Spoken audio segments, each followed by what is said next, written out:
which aren't the facts, right? Which is true and which isn't. Well, you look into Kroll, and they're, they do kidnap and ransom protection and insurance for insurance companies like AIG, for instance. Look, Sammy, all my clients have kidnap and ransom insurance. I have a policy.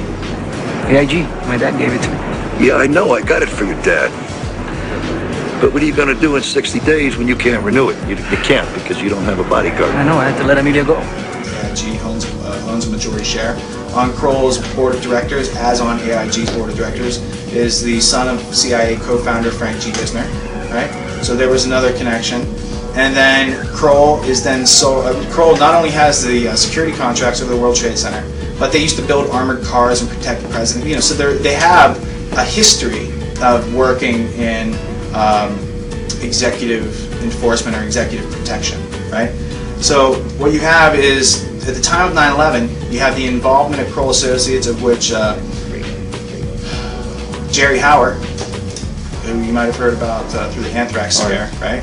And he was also President Bush's Office of Emergency Management director, managing director of Kroll. Yeah. We finger Howard as a major player. Okay, so after 9/11, when Spitzer doesn't investigate 9/11, but then he goes and investigates Marsh and AIG for a multi-billion-dollar fraud, and he notices that AIG, and it's particularly Marsh, are putting on black hats, which means they're not forthrightly sharing information with the investigation. They're playing it close to the vest and saying, "Screw you, we're not sharing."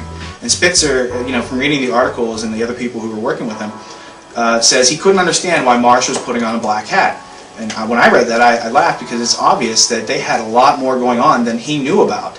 And that's why they were putting on the black hat. Now, as a result of Spitzer's investigation into Marsh and McLennan, Jeff Greenberg steps down as CEO of Marsh, and the Kroll CEO becomes the CEO of Marsh and McLennan. And at that time, AIG had sold Kroll to Marsh and McLennan. So it was like a father selling a business to a son.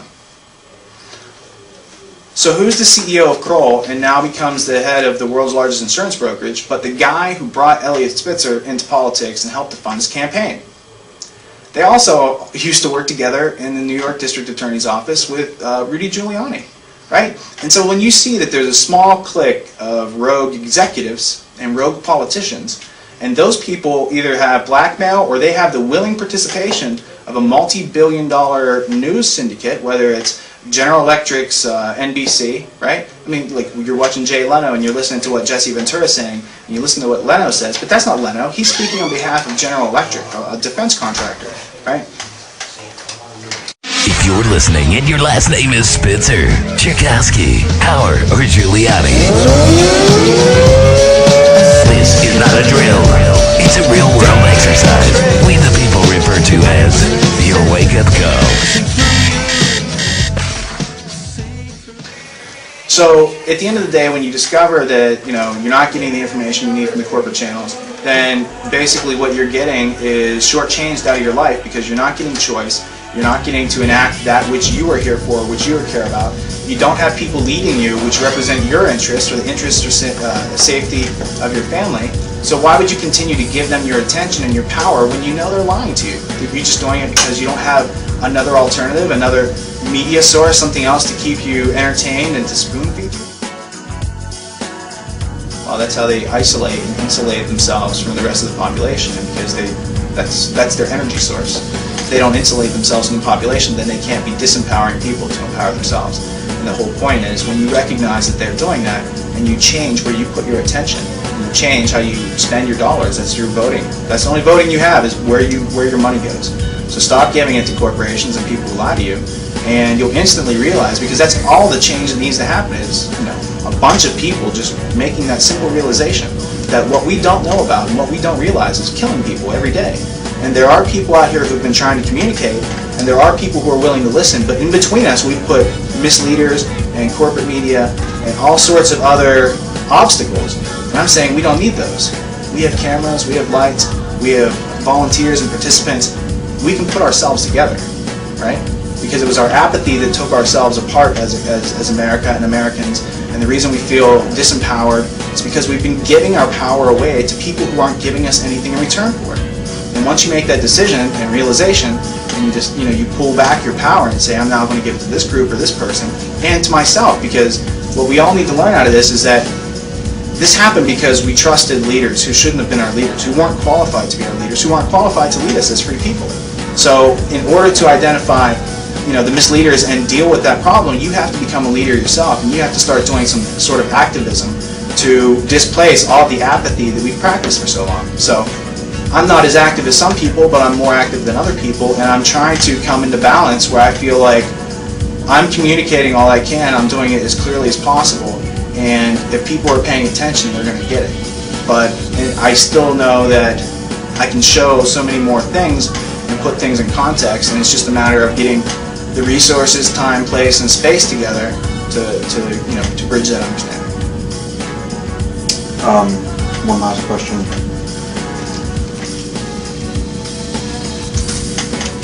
So, your software created paperless transactions between AIG and Marsh.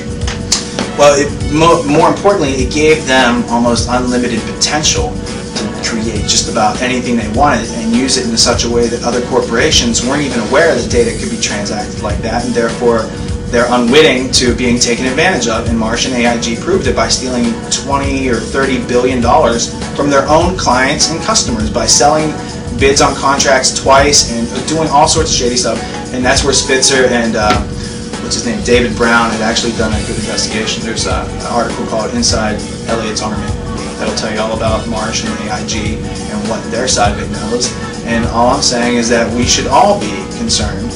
And if I'm concerned and you're not, then what do I know? What have I been exposed to that you don't get?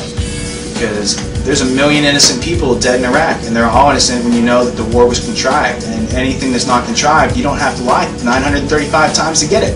People would give it to you if it was needed. You wouldn't have to lie. So it's just about realizing. I mean, you're going to realize it every time you're at the gas pump anyway. So you might as well have an understanding and be able to do something about it rather than feel powerless.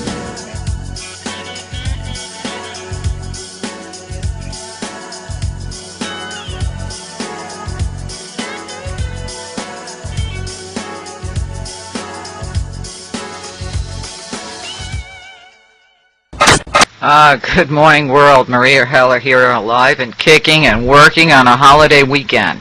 But what I'm about to present to you is something that's going to astound you. What's even more astounding is the information you're about to hear, all hour and 40 minutes of it, has been offered to some of the greatest people on the planet, rejected, has been offered and brought before some of the great journalists and even some people in the 9/11 movement, and it was rejected. And through the lucks of the gods, it found its way to me. As you know, I'm not afraid to tell the truth or what I feel is the truth, and what you are going to hear is the big key behind 9/11. And at a time where I'm readying to go to Chicago to speak at a 9/11 Truth Conference, I thought what better thing to gift the world than this show you are about to hear. I am going to tell you that it may seem like a long lead-in, but listen to every single word. Take notes. Listen again. This show will live here at the free show link and iPod download for at least 1 week, 24/7. The man you are going to hear is a whistleblower who is pointing out who benefited from 9/11, what was behind it, the kind of software and alert system in place, and who made the big bucks on 9/11. His name is Richard Andrew Grove. He's an excellent speaker. He's a fearless American patriot. So remember that, as usual, you heard it first on the Maria Heller Show. So this is not a corporate-owned show. This is not a make-believe progressive show. This is an American just like you who wants to work on saving our country and getting the truth out there. So without further ado, please share this interview far and wide with every journalist you know, every 9/11 person you know, every neighbor you have, everybody on your email list. So without further ado, I'm going to present Excellence, Richard Andrew Grove. This transmission originated on April 23rd, 2006, and is addressed to the future of America.